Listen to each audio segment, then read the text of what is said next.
જય માતાજી. રાજકોટની ભાગોળે ત્રંબાની નજીક આવેલ રંગૂન માતા મંદિરે આજે દર્શન કરવાનો ફરી અવસર મળ્યો છે. આ છે રંગૂન માતાની ગૌશાળાની ગાયો. દેશી ગીર ગાયોનું અહીં પાલન પોષણ કરવામાં આવે છે.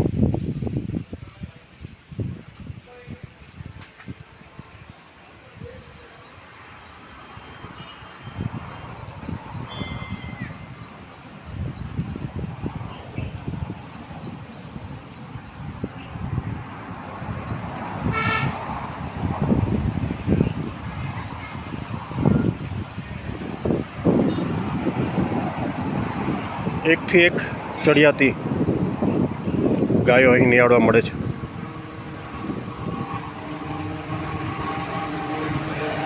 વિશાળકાય વડવૃક્ષ.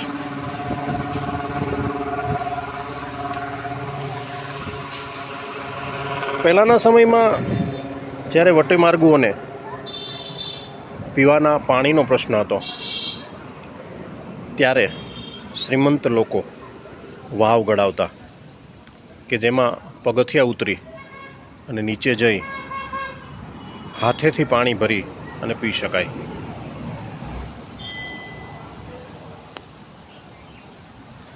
આ એ રંગૂન માતાની વાવ છે.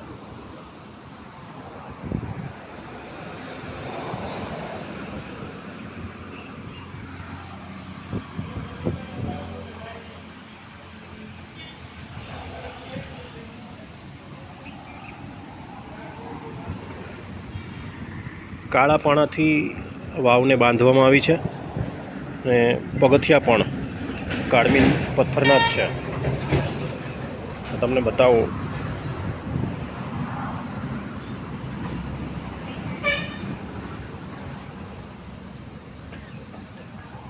ચારે તરફ કાળમીન પથ્થરથી આ વાવને બાંધવામાં આવી છે.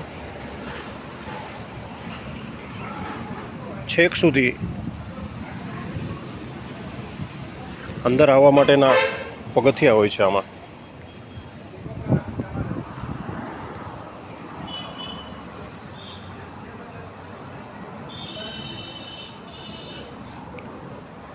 આ વાવમાં આજે પણ પાણી ભરેલું છે.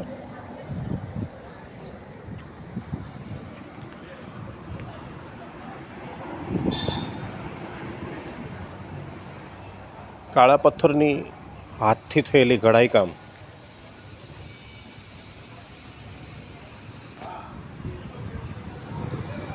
અહીંયાથી પાણી સિંચીને પણ પી શકાય એવી પણ એક વ્યવસ્થા કરવામાં આવી છે. આવી વાવો હવે લુપ્ત થવાને આરે છે. ખૂબ ઓછી જગ્યાએ વાવ જોવા મળે છે. અહીંયા પાણીનું પરબ છે.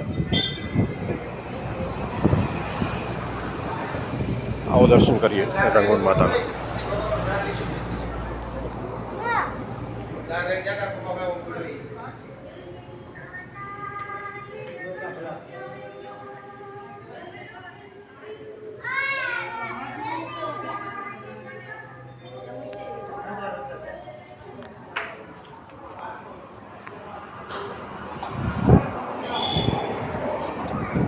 અહીં એક પ્રથા એવી પણ છે કે માતાજીને કાપડાની માનતા ભેટ ધરવામાં આવે છે. આ છે માનતામાં મૂકેલા નવા કાપડાઓ. અહીંયા આમ તો અસંખ્ય વૃક્ષો છે. લગભગ દરેક પ્રજાતિના વૃક્ષો અહીંયા જોવા મળે છે. કરેણ, લીમડો, પીપળો, બિલ્વપત્રી, બદામ, વડ, પીપર.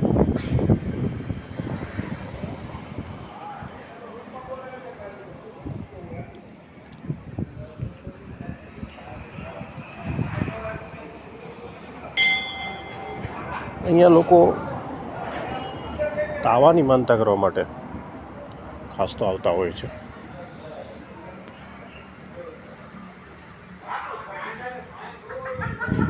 આ એક વડની 2 વડવાઈ ઉતરી છે અને એમ આ એકમાંથી 3 સ્વરૂપ વડના અહીં જોવા મળે છે.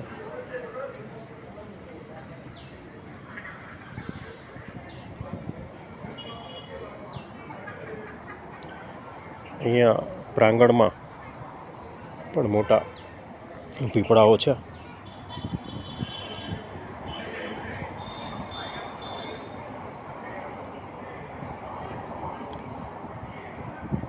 કહેવાય છે કે રંગૂન માતા એ મોરવાડિયા રાઠોડ કુટુંબમાંથી આવતા. એમની સાથે આ ખોડિયાર પણ બિરાજમાન છે. અહીં સેવા પૂજા કરનાર મહાત્માનું સમાધિ મંદિર પણ આવેલું છે.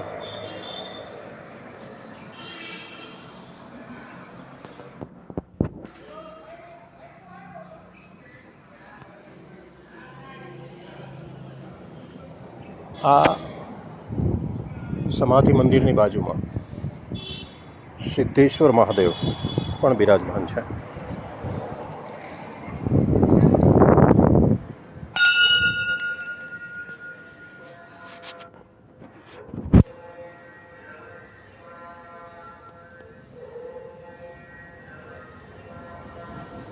સિદ્ધેશ્વર મહાદેવની વિશાળકાય શિવલિંગના દર્શન થાય છે.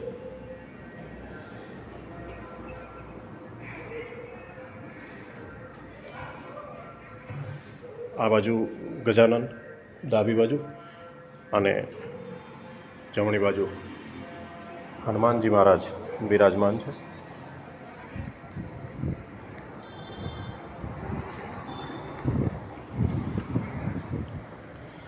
આ વિશાળ પ્રાંગણ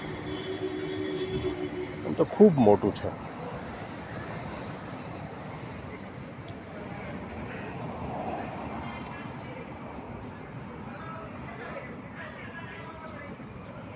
પાર્કિંગની વ્યવસ્થાઓ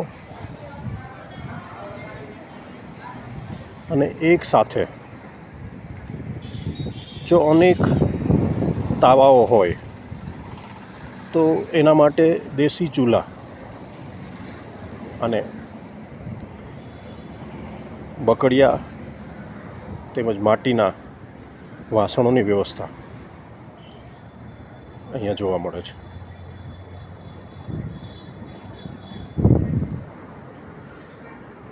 આ આખો વિસ્તાર એ વાસણ સાફ કરવા માટે પાણીની લાઈન ગોઠવેલી છે. અહીં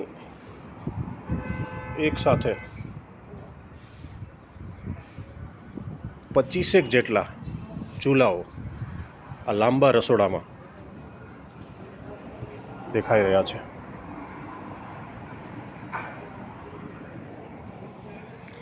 આ વિશાળકાય પ્રાંગણમાં અનેક પક્ષીઓ ચણવા માટે ઉતરે છે.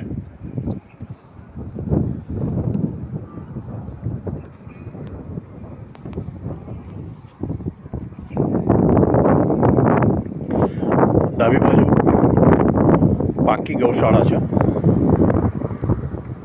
કે જ્યાં વરસાદ કે તડકાના સમયે ગાયોને બેસાડી શકાય.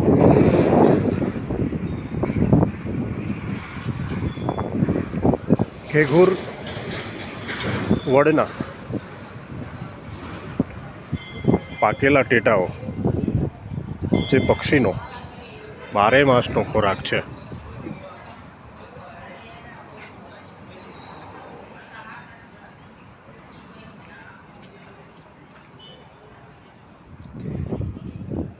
જ્યારે પક્ષીઓને ખાવા માટે કંઈ પણ ન હોય ત્યારે આ 12 માસ આવતા ટેટાઓ એનો આહાર બની શકે.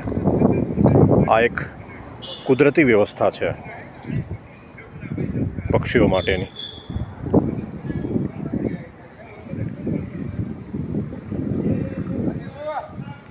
અહીં સત્યવિજય પટેલ ધર્મશાળા ટ્રસ્ટ તરફથી હોલનું બાંધકામ પણ કરવામાં આવ્યું છે અને વાવ પણ એમના તરફથી જ ગણાવવામાં આવી છે.